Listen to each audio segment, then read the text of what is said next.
신앙 고백하겠습니다. 나는 전능하신 아버지 하나님 천지의 창조주를 믿습니다. 나는 그의 유일하신 아들 우리 주 예수 그리스도를 믿습니다. 그는 성령으로 잉태되어 동정녀 마리아에게서 나시고 본디오 빌라도에게 고난을 받아 십자가에 못 박혀 죽으시고 장사된 지 사흘 만에 죽은 자 가운데서 다시 살아나셨으며 하늘에 오르시어 전능하신 아버지 하나님 우편에 앉아 계시다가 거기로부터 살아있는 자와 죽은 자를 심판하러 오십니다. 나는 성령을 믿으며 거룩한 공교회와 성도의 교제와 죄를 용서받는 것과 몸의 부활과 영생을 믿습니다. 아멘. 찬송가 305장 부르시죠.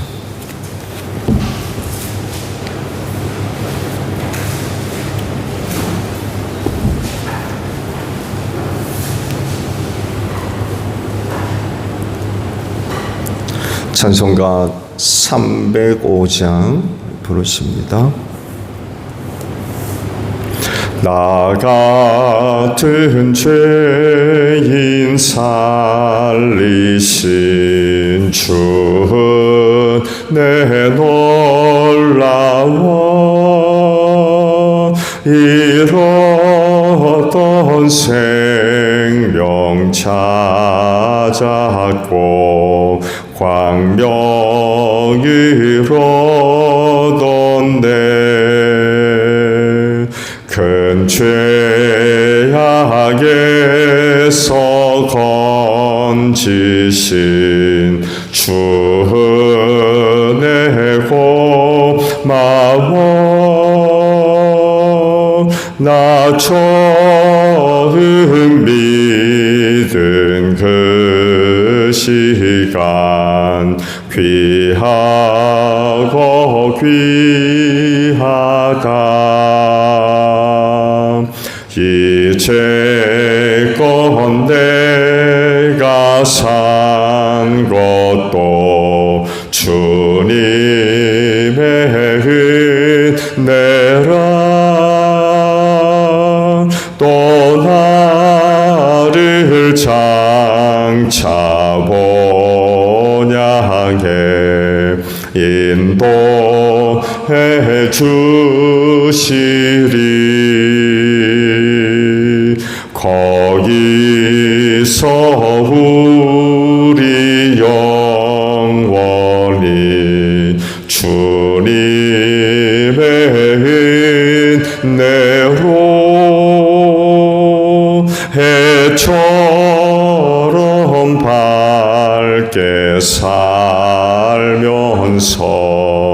주 찬양하리라.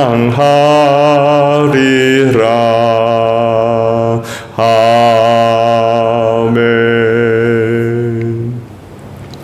말씀을 봅니다. 에스겔서 47장 13절에서 23절 마지막 절까지예요. 나주 하나님이 말한다. 너희가 이스라엘의 12지파에 따라서 유산으로 나누어 가져야 할 땅의 경계선은 다음과 같다. 요셉은 두 몫이다.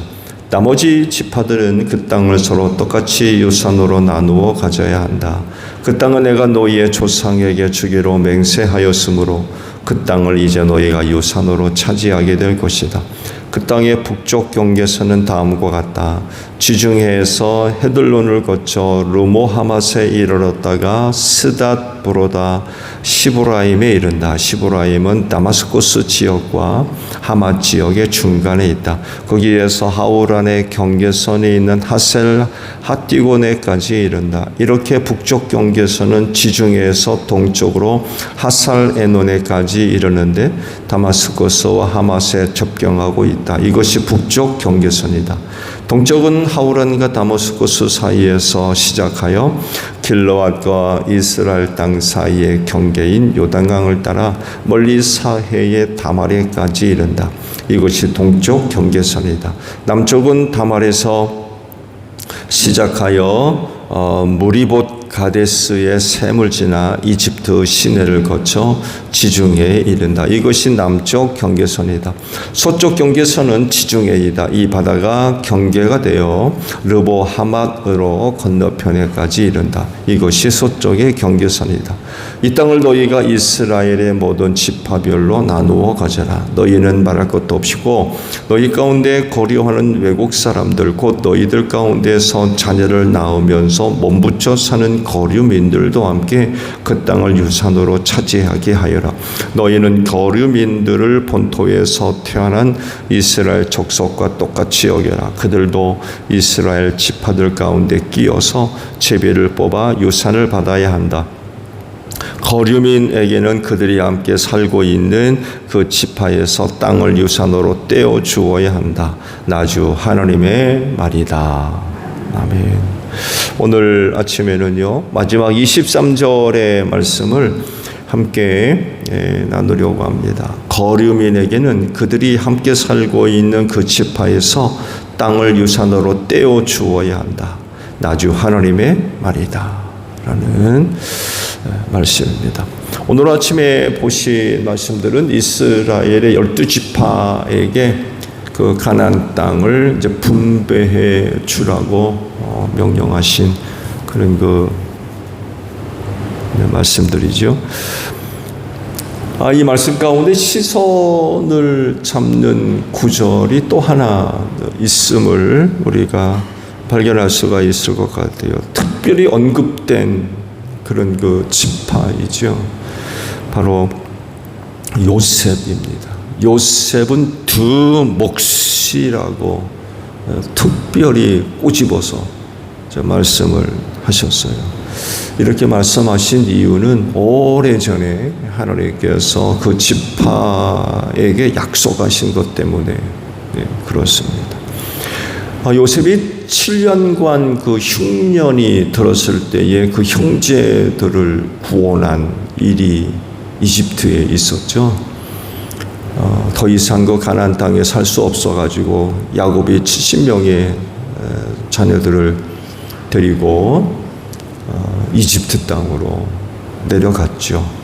그 전에 하나님께서 요셉을 예비해 두셔서 애굽의 총리로 세워두셨고, 그리고 그런 어려운 일을 당했을 때에 그의 형제들을 구원하는 그런 그 일을 위해 아주 소중하게 쓰임을 받게 되었습니다. 이때 그 공로가 인정되어서 야곱의 두 아들 에브라임과 므낫세가 있었죠. 이 두 아들을 야곱의 아들로 삼으셔서 각 지파의 자격을 부여하셨어요. 그리고 요셉에게는 장자권을 주십니다. 이때 이런 그 약속이 되어졌기 때문에 그 약속을 지키기 위해서 특별히 에스겔에게 이 지파를 꼬집어서 이렇게 언급을 하셨던 거죠. 우리들의 얘기도 들 수 있습니다만에도 오래전에 약속인 것이지만 하나님은 그 약속을 끝까지 이제 지켜주시는 모습을 발견하게 되죠. 사람들은요, 나와 직접적으로 관련이 없든지 또 관계되는 일이 아니면 신경 쓰지 않습니다. 그리고 시간이 흐르면 잊어버려요. 근데 하나님은 약속하신 것은 절대로 잊지 않으시고 끝까지 지키시는 분이 바로 하나님이시라는 거죠. 그 이후로 오랜 세월이 흘렀음에도 불구하고 하나님은 요셉에게 약속을 하셨던 그걸 잊지 않고 아주 특별히 꼬집어서 요셉 지파를 언급을 하셨어요. 약속에 참 신실하신 하나님을 우리에게 또 이야기를 하세요. 이런 하나님을 섬기는 사람들이라고 하면 그 하나님 앞에 우리는 어떻게 반응을 해야 될까요? 하나님과 약속된 것이라면 지키십시오.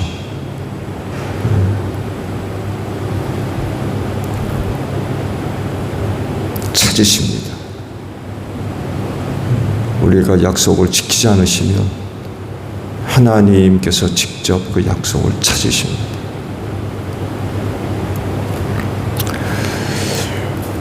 오늘 주신 그 전체적인 말씀의 내용 중에 하나가 이제 거류민에 관련된 말씀이에요. 이방인이죠. 네, 이방인. 이방인들에 대해서 어떻게 해야 될 거냐를 두고 말씀을 하십니다. 그들에게도 땅을 분배해 주어라 라고 말씀을 하세요. 그지만 조건이 하나 붙어 있어요. 다른 게 아니라 그 땅에서 자녀를 낳고 사는 거류민이었습니다. 그냥 아무에게나 그 땅에 살고 있는 이방인들 아무에게 그 땅을 분배해 주라고 하시지 않고 자녀를 낳은 거류민, 자녀를 낳고 사는 그들에게도 몫으로 땅을 분배해 줘라 라고 말씀을 하세요. 이들이 누굴까요? 아시듯이 이스라엘 사람들은 이방인들에 대한 그 자세가 상당히 배타적이죠. 사람 수에 아예 놓지를 않았습니다. 사람 수에. 사람을 세잖아요. 근데 이방인들은 아예 세지를 않았습니다. 다른 말로 표현하면 인간 취급을 하지 않았다는 얘기예요. 짐승들이죠, 짐승. 왜 그랬을까요? 거룩함 때문에 그렇습니다. 물론 이 거룩함이 왜곡된 거죠. 왜곡된 거.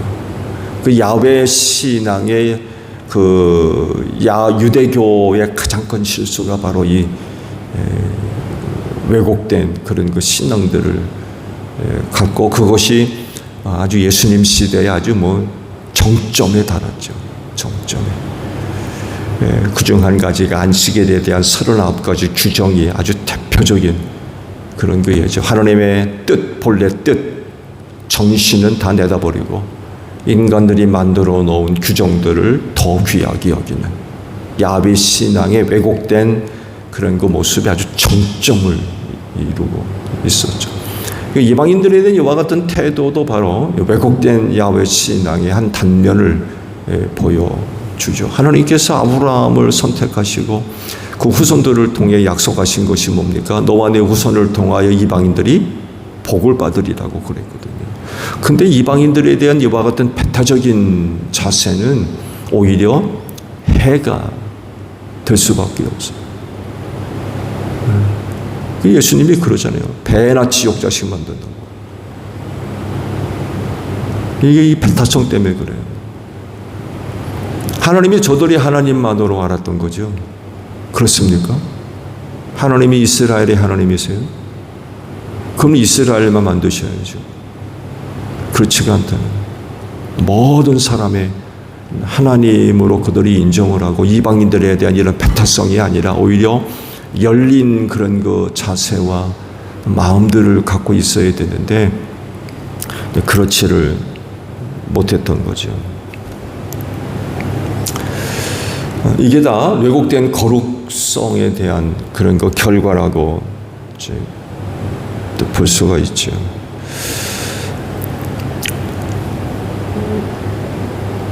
에스겔에게 주신 이 말씀은 사실 전혀 새로운 말씀은 아니에요. 이미 이사야 선지를 통해서도 이와 관련된 그런 그 말씀을 주신 적이 있어요. 특히 이사야 56장 이하의 그 말씀들을 보게 되면 이방인들에 대한 하나님의 그 마음이 어떠한지 이제 기록되어 있는 부분이 있어요. 들어보세요.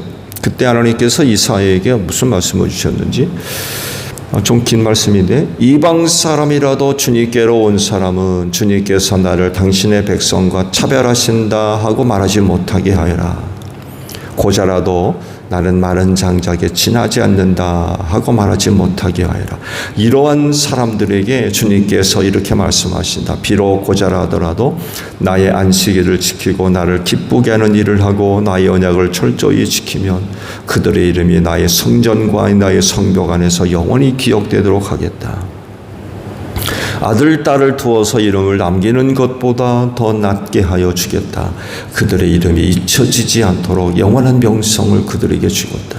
주님을 섬기려고 하는 이방 사람들은 주님의 이름을 사랑하여 주님의 종이 되어라. 안식일을 지켜 더럽히지 않고 나의 언약을 철저히 지킨 이방 사람들은 내가 그들을 나의 거룩한 산으로 인도하여 기도하는 내 집에서 기쁨을 누리게 하겠다. 또한 그들이 내 제단 위에 바친 제물과 희생 제물들을 내가 기꺼이 받을 것이니 나의 집은 만민이 모여 기도하는 집이라고 불릴 것이다. 쫓겨난 이스라엘 사람을 모으시는 주 하나님께서 말씀하신다. 내가 이미 나에게로 모아들인 사람들 위에 또 더 모아드리겠다 라는 그런 거 말씀드렸어요. 마지막 줄 보세요. 또 다른 사람들을 더 모아드리겠다. 성전을 가리켜서 만민이 기도하는 집이라고 일컬음을 받고, 이스라엘 백성들만의 기도하는 집이 아니라 만민이 기도하는 집. 이방인들을 향해서도 활짝 열려있는 하나님의 그 모습을 발견할 수 있는데, 정작 유대인들은 그렇지가 않았던 거죠. 배타성이 너무 커서 닫아 걸었죠. 닫아 걸었어요.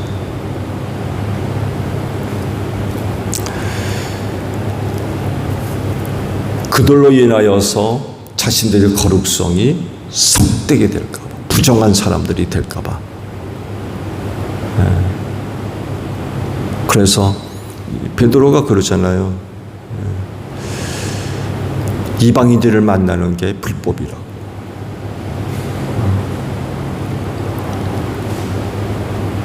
안타까운 일이죠. 근데 이제 그거를 깨고 이방인들을 찾아가서 말씀을 전하고 세례를 주는 이런 그 모습을 보여주었죠. 과연 그렇게만 생각할까요? 그렇게만 생각하는 게 좋은 걸까요?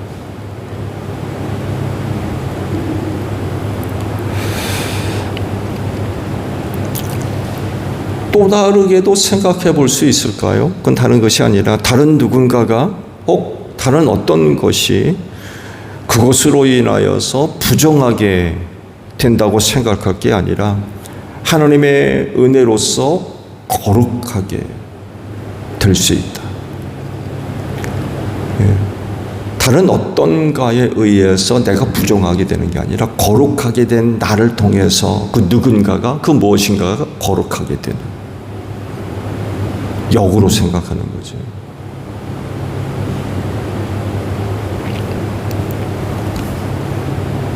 이런 발상의 전환이요, 사도 바울에 의해서 우리에게 확인됩니다. 고린도전서 7장의 말씀을 보게 되면 고린도 교회의 성도들을 향하여 혼인관계를 어떻게 가져야 되는지를 두고 말씀을 하십니다. 믿지 않는 남편은 믿는 아내로 말미암아 거룩해지고,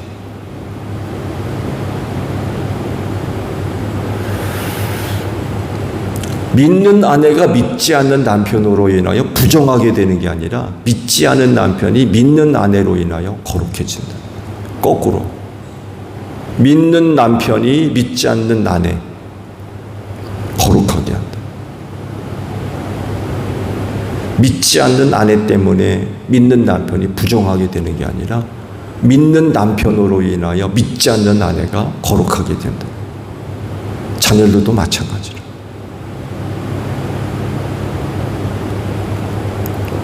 사실 구약에서는 찾아볼 수 없는 그런 그 거룩함에 대한 새로운 이해입니다.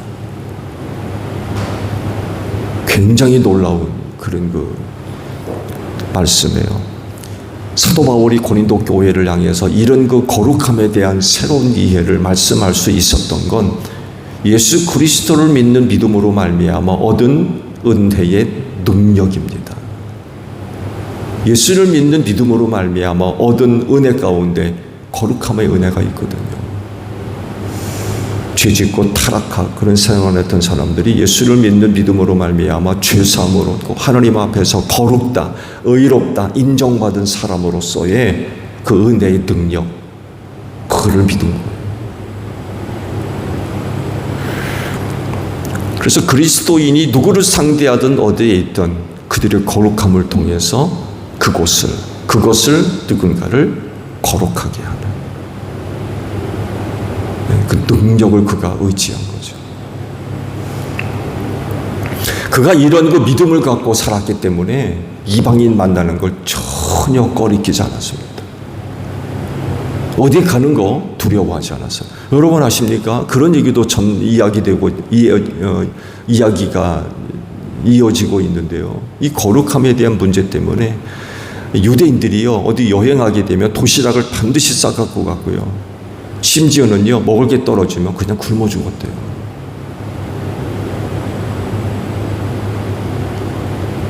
부정하게 될까봐. 굉장히 놀랍잖아요. 그렇게 사는 사람들이라는 거예요.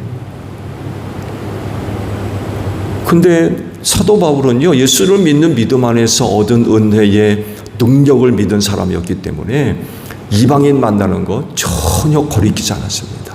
이방인들이 사는 지역 다니는 거 부정하게 될 거고 전전긍긍하지 않았습니다. 예수를 믿는 믿음 안에서 담대함을 가진 거죠. 주께서 말씀하신 대로 진리가 너희를 자유케 하리라 하는 말씀입니다. 믿음 갖고 생활하는 것에 대한 자유함이 있었어요. 얘기하잖아요. 믿지 않는 아내가 믿는 남편으로 인하여 거룩하게 된다. 유대인들이 이렇게 생각하는 사람들 거의 없을 거예요. 오히려 거꾸로 부정하게 될까 봐 전전긍긍할 텐데 바울은 담대했습니다. 믿음의 확신을 가지고 생활했어요.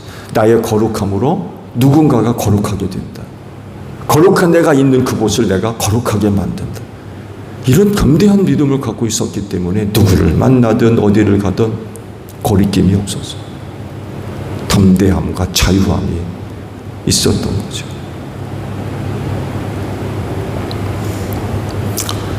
오늘 예수를 믿는 믿음으로 말미암아 얻은 은혜를 받은 사람들이라고 하면 이런 생활들이 되어야 되지 않을까요? 누군가에 의해서 뭔가에 의해서 내가 부정하게 될까 봐 전전긍긍하며 살 것이 아니라 예수를 믿는 믿음 안에서 얻은 확신과 담대함을 가지고 생활할 수 있는, 누구를 만나든 어디를 가든 담대함이 있고 자유함이 있는 거죠. 그만큼 나를 거룩해 하신 우리 주님의 능력을 의지하는 거죠. 십자가에서 흘리신 보혈의 능력을 믿는 거예요.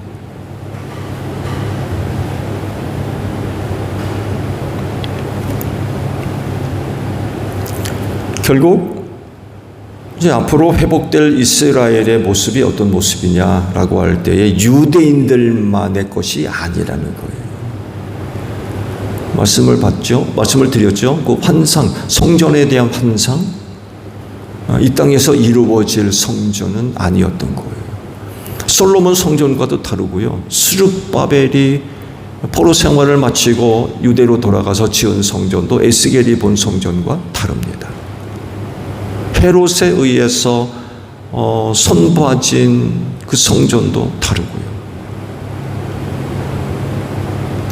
에스겔 성전이 없던 것들 말씀드렸죠.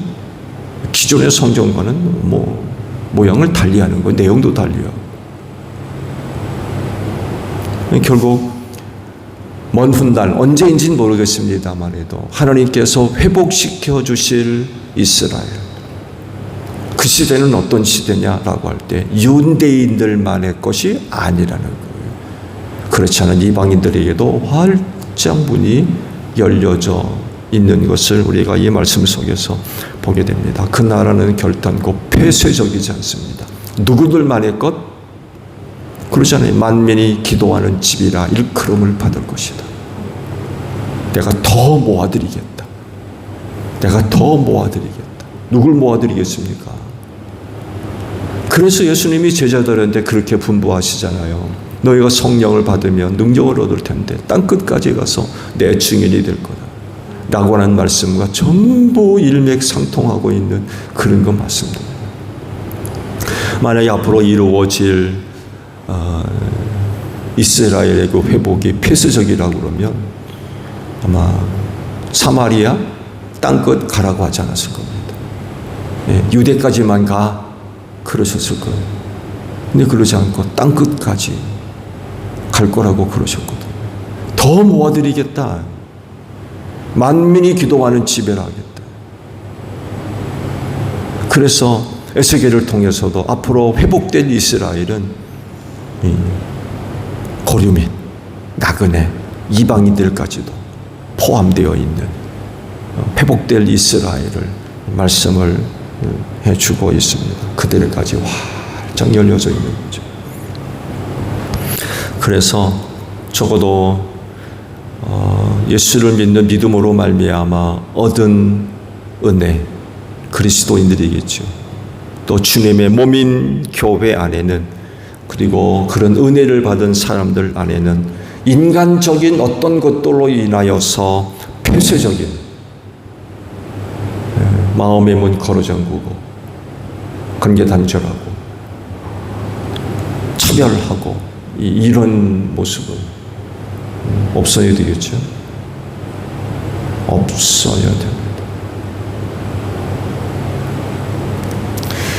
모두가 하나님의 자녀이거든요. 모두가 하나님의 자녀. 또 교회를 통해서 한 몸을 이루었습니다. 그랬는데 인간적인 어떤 내용으로, 어떤 기준으로 차별하고 적당히 선고놓고 그런 건 해서는 안 되죠. 그래서 조심하세요. 시기하고 질투하는 건 독과도 같습니다.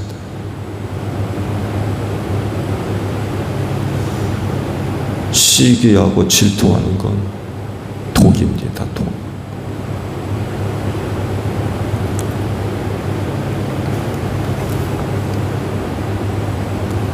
교회를 통해서 우리 모두가 한 몸 되었기에 이런 그 모습이 바로 장차 하나님의 나라에서 이루어질 모습이라는 거죠. 그런 그 모습들을 지키고 또 소중히 여기는 여러분들이 되시기를 바랍니다. 주기도문 합니다. 하늘에 계신 우리 아버지, 아버지의 이름을 거룩하게 하시며 아버지의 나라가 오게 하시며 아버지의 뜻이 하늘에서와 같이 땅에서도 이루어지게 하소서. 오늘 우리에게 일용할 양식을 주시고 우리가 우리에게 잘못한 사람을 용서하여 준 것 같이 우리 죄를 용서하여 주시고 우리를 시험에 빠지지 않게 하시고 악에서 구하소서. 나라와 권능과 영광이 영원히 아버지의 것입니다. 아멘. 기도합니다.